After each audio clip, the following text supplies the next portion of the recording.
राजस्थान की सियासत में एक बार फिर से फोन टेपिंग का जिन जिंदा हो गया है। पूर्ववर्ती गहलोत सरकार के कार्यकाल में उठे फोन टेपिंग का तूफान एक बार फिर से सुर्खियों में आ गया है। तो आखिर क्यों इस मामले में फिर से सियासी तूफान खड़ा हो गया है और क्यों बीजेपी के दिग्गज नेता अब इस मुद्दे पर तत्कालीन गहलोत सरकार को घेर रहे हैं? चलिए जानते हैं इस वीडियो में, लेकिन पहले वो रिकॉर्डिंग सुनिए जो सोशल मीडिया पर वायरल हो रही है। मेमोरी कॉपी किया। हाँ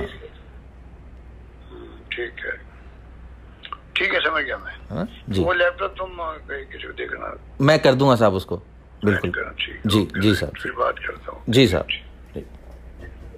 तेरे बयान के हुए थोड़ी कोई ऐसे कोई बयान नहीं साहब, वो एक ही बार मीडिया क्या कहा? हाँ, मीडिया को तो वही कहा था सारा मैंने कि इस तरीके से मेरे पास सोशल मीडिया के माध्यम से शाम तक चल रहा था और व्हाट्सएप ग्रुप्स में, क्योंकि मैं कई ग्रुप्स में जुड़ा हुआ हूँ, मैं बहुत सारे ऐसे ग्रुप्स में जुड़ा हुआ हूँ जिनमें लगातार मेरे पास सुबह से लेकर शाम तक कभी वीडियोस आते हैं, कभी ऑडियो आते हैं, कभी उसमें ग्राफिक आते हैं, कभी टेक्स्ट आते हैं, मैसेज आते रहते हैं।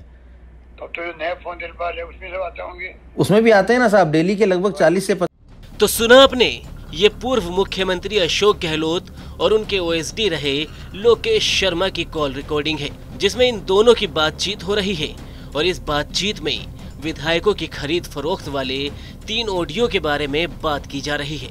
इस कथित ऑडियो में गहलोत लोकेश शर्मा से कह रहे हैं कि जिस मोबाइल से वो ऑडियो मीडिया को भेजे थे उसे डैमेज कर दिया ना। इस पर जवाब देते हुए लोकेश शर्मा कह रहे हैं कि जी साहब कर दिया। दरअसल बीजेपी विधायक कैलाश वर्मा ने विधानसभा में दिए अपने संबोधन में फोन टेपिंग का मुद्दा उठाते हुए इस कांड को फिर से ताजा कर दिया है। वो विपक्ष को कई मुद्दों पर घेर रहे थे। इसी दौरान उन्होंने फोन टेपिंग का जिक्र भी किया। उन्होंने कहा कि कांग्रेस राज में कई विधायकों, मंत्रियों और अफसरों के फोन गैर कानूनी तरीके से टेप किए गए। वर्मा के इस भाषण के बाद पूर्व सीएम अशोक गहलोत और उनके ओएसडी रहे लोकेश शर्मा का एक ऑडियो फिर से सोशल मीडिया पर वायरल होने लगा है।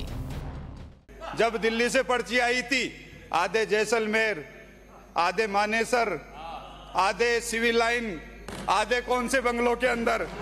इसीलिए सुनने का मादा रखो, एक एक चीज आपके सामने खोल के रखूंगा। और जितने मंत्री थे आपकी सरकार के, मैं कहना चाहूंगा, एक पुराना गीत कुछ नए रूप में गूंजता है, लेकर तरह तरह के भ्रष्टाचार, जादू नगरी से आया है कोई जादूगर। कैलाश वर्मा के बाद सतीश पुनिया ने भी गहलोत सरकार पर जमकर निशाना साधा। उन्होंने कहा कि गहलोत के शासनकाल में कुर्सी बचाने के लिए खुलेआम कानून तोड़े गए और अपने ही लोगों की जासूसी कराई गई। पिछले 5 वर्षों में कुर्सी को बचाने के लिए क्या क्या नहीं हुआ, नैतिकता की हदें लांघ दी गई, कानूनों का उल्लंघन सरेआम हुआ, बाड़े में सरकार रही और अपने ही लोगों की जासूसी और उसमें अपने ही पार्टी के अध्यक्ष और उप मुख्यमंत्री के खिलाफ राजद्रोह जैसे मुकदमे। केवल इतना ही नहीं, कुर्सी को बचाने के लिए जो संविधान की शपथ ली गई गोपनीयता की, उसको भंग किया गया। और हिंदुस्तान में फ़ोन टेपिंग को लेकर अशोक गहलोत सरकार जिस तरीके से कटघरे में थी और वो उजागर हुआ, उन्हीं के ओएसडी रहे लोकेश शर्मा ने जब पब्लिक डोमेन में उस चीज़ को सार्वजनिक रूप से जारी किया तो ये बात और ज़्यादा पुख्ता हो गई। मुझे लगता है कि कुर्सी बचाने के लिए अशोक गहलोत जी ने जिस तरीके से कांग्रेस पार्टी ने संविधान की भावना का उल्लंघन किया, कांग्रेस उस पाप से बच। वहीं केंद्रीय मंत्री गजेंद्र सिंह शेखावत ने पूर्ववर्ती गहलोत सरकार पर निशाना साधा। उन्होंने कहा कि तत्कालीन सरकार ने अपने ही मंत्रियों के फोन टेप कराए। जो बात में चीख कर कह रहा था वह ऑडियो ने साबित कर दी।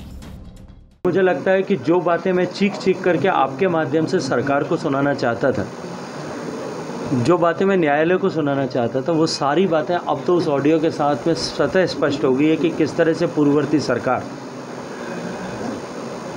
अपनी हिलती हुई कुर्सी को बचाने के लिए किस तरह से अपने ही मंत्रियों के, अपने ही लोगों के, दूसरी पार्टी के नेताओं के लोगों के फोन टेप कर रहे थे।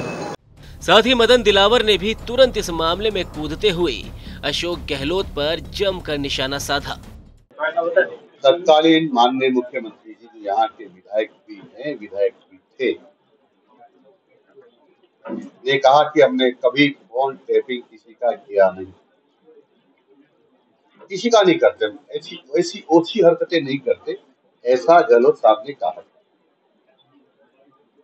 इससे बड़ा झूठा व्यक्ति मुझे दुनिया में कोई दिखाई नहीं दिया। उनका ओएसडी कह रहा है हमने फोन टैपिंग किया है मेरा, ये आप वीडियो रिकॉर्डिंग सुन लीजिए।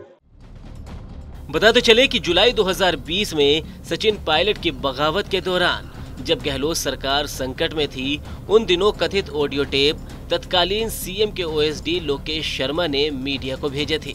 इन ऑडियो क्लिप के जरिए कांग्रेस ने भाजपा पर चुनी हुई सरकार को गिराने का षड्यंत्र रचने का आरोप लगाया था।